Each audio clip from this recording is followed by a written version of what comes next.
আসসালামু আলাইকুম ওয়া রাহমাতুল্লাহ।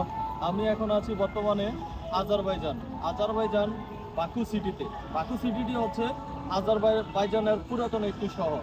তার ভিতরে পুরাতন শহরের ভিতরে সবচেয়ে সৌন্দর্য ভবন হচ্ছে এই যে আমার পিছনে দেখছেন এই ভবনগুলো।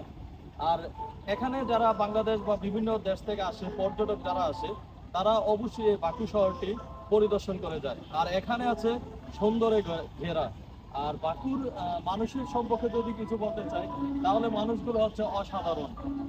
যারা আমাদের দেশের ভাই এবং বাহিরের পর্যটক যারা আছেন, তারা অবশ্যই যখন আজারবাইজানে আসবেন, তখন আপনারা এই বাকু সিটি ভ্রমণ করে যাবেন। তো সবাই আমার চ্যানেলটি সাবস্ক্রাইব করবেন, লাইক করবেন, কমেন্ট করবেন, শেয়ার করবেন। অবশ্যই ইনশাআল্লাহ পরবর্তীতে ভালো ভালো ভিডিওগুলো আমি আপলোড করব। ধন্যবাদ। আসসালামু আলাইকুম।